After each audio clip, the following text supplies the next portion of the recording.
Voice மட்டும் தான் கேட்டிருக்கீங்க. இதான் ஃபர்ஸ்ட் டைம் நேரில் பார்க்குறேங்கன்னு நினைக்கிறேன். நான் லாஸ்ட் இயர் ஜூலை 16 என்னோட ஃபர்ஸ்ட் வீடியோ யூடியூப்ல அப்லோட் பண்ணியிருந்தேன். இது வரைக்கும் 99 வீடியோ போட்டிருக்கேன். இது என்னோட 100வது வீடியோ. இது வரைக்கும் சப்போர்ட் பண்ண எல்லாருக்கும் ரொம்ப நன்றி. இன்னும் நிறைய சப்போர்ட் பண்ணுங்க.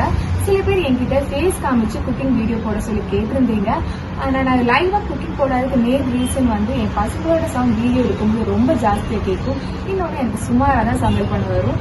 அதனால ஃபியூச்சரில் என் பசங்களை ஸ்கூலுக்கு அனுப்பிட்டு இன்னும் நல்லா சமையல் பண்ணதுக்கப்புறம் வேணால் நான் ட்ரை பண்ணுறேன் லைவாக குக்கிங் வீடியோஸ் போடுறதுக்கு. இந்த சேனல் வந்து கேரட் ஹல்வாவில் தான் ஸ்டார்ட் பண்ணேன். இந்த நியூ இயர் கூட ஒரு காசு ஹல்வா போட்டிருந்தேன். சரி அதான் 100வது வீடியோவும் ஒரு ஹல்வா பண்ணலாமேன்னு அசோக் ஹல்வா ட்ரை பண்ணியிருக்கேன். இந்த ரெசிபி எனக்கு சென்னையில் ஒரு மேடம் தான் சொல்லி தந்தாங்க. அவங்களுக்கு பெரிய தேங்க்ஸ் சொல்லிக்கிறேன். உங்களுக்கு ஏதாவது ரெசிபி தெரிஞ்சு அது கீழே கமெண்ட் பாக்ஸ்ல சொல்லுங்க. அது எவ்வளவு சின்ன ரெசிபியா இருந்தாலும் கண்டிப்பா நம்ம சேனல்ல ட்ரை பண்ணலாம். அதுவும் இல்லாம என்னோட வீடியோஸ் எல்லாம் உங்களுக்கு பிடிச்சிருந்தா லைக் பண்ணுங்க, உங்க ஃப்ரெண்ட்ஸ் அண்ட் ஃபேமிலிக்கு ஷேர் பண்ணுங்க, மறக்காம அவங்க கிட்ட சப்ஸ்கிரைப் பண்ண சொல்லுங்க. மறுபடியும் எல்லாருக்கும் ரொம்ப தேங்க்ஸ். இப்போ நம்ம அசோக் ஹல்வா எப்படி செய்யறதுன்னு இந்த வீடியோல பார்க்கலாம். அசோக் ஹல்வா இதான் ஃபர்ஸ்ட் டைம் நான் வீட்டில் ட்ரை பண்ணி பார்க்குறேன். ரொம்ப டைம் ஆகாது, ஈஸியாகவே பண்ணிடலாம். டேஸ்ட்டு ரொம்ப நல்லா இருந்துச்சு. அசோக் ஹல்வா எப்படி செய்யறதுன்னு இந்த வீடியோவில் பார்க்கலாம். ஃபர்ஸ்ட் பாசி பருப்பு பச்சை வாசனை போகிறதுக்கு கொஞ்சம் வறுக்கலாம். அதுக்கு 2 டீஸ்பூன் நெய் ஊற்றி அரைக்க பாசி பருப்பு வறுக்க போகிறேன். ரொம்ப ஃப்ரை பண்ணி கலர் எதுவும் சேஞ்ச் ஆக வேண்டாம். ஒரு 2 நிமிஷம் லோ ஃப்ளேமில் வறுத்தா போதும். நான் பருப்பு நல்லா வாஷ் பண்ணி தண்ணியெல்லாம் வடிகட்டினதுக்கு அப்புறம் தான் போட்டிருக்கேன். அடுத்தது பருப்பு வேக வைக்கிறதுக்கு 2 கப் தண்ணி எடுத்திருக்கேன்.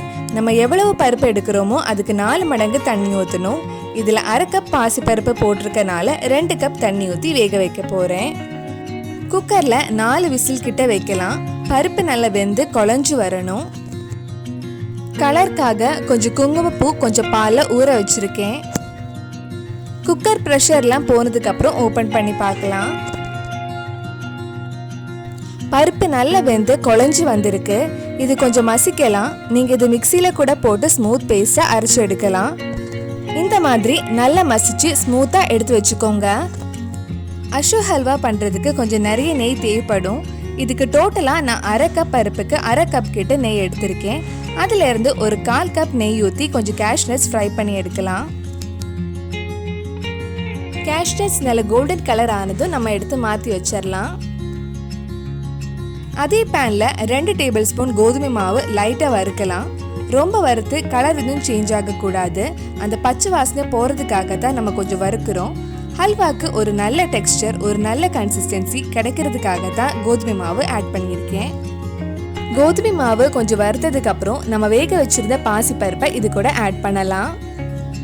ஒரு 2 நிமிஷம் கோதுமை மாவும் பாசி பருப்பும் நல்லா மிக்ஸ் பண்ணலாம். நல்லா மிக்ஸ் ஆனதும் ஒரு கப் சுகர் ஆட் பண்றேன். சுகர் மெல்ட் ஆனதும் ஹல்வா கொஞ்சம் லூஸ் ஆயிடும். அது கிண்டிட்டே இருந்தா மறுபடியும் கெட்டியா ஹல்வா கன்சிஸ்டன்சிக்கு வந்துடும். இனி நம்ம மிச்சம் இருக்கிற நெய்யை கொஞ்சம் கொஞ்சமா ஊத்தி கிண்டிட்டே இருக்கலாம். மீடியம் டு லோ ஃப்ளேம்ல வச்சிருங்க. டோட்டலா அரை கப் நெய் இந்த ஹல்வாக்கு யூஸ் பண்ணியிருக்கேன்.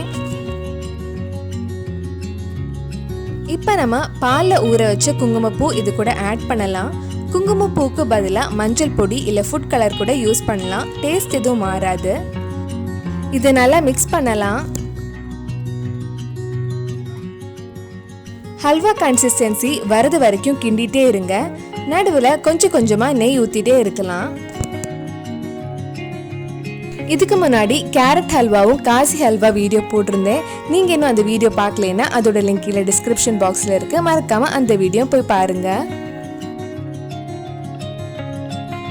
ஆல்மோஸ்ட் ஹல்வா கன்சிஸ்டன்சிக்கு வந்துடுச்சு. இப்போ நம்ம ஃப்ரை பண்ணி வச்சிருந்த கேஷ்நட்டும் ஒரு டேபிள் ஸ்பூன் நெய் ஊற்றி நல்லா மிக்ஸ் பண்ணலாம்.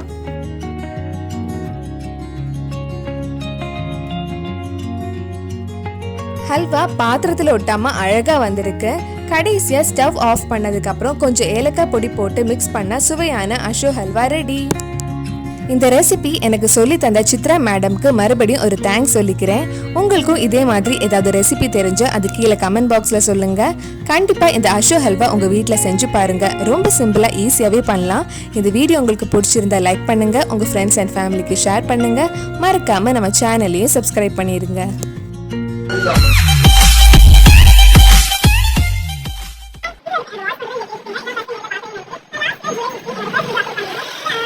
ஆரம்பத்துல இருந்தே ராங்கா போய்கிட்டு இருக்கு.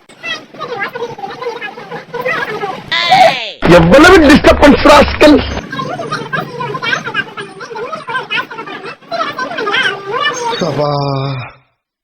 இப்பவே கண்ணை கட்டுது. இவன் வேற என்னை ரொம்ப டார்ச்சர் பண்றான்டா.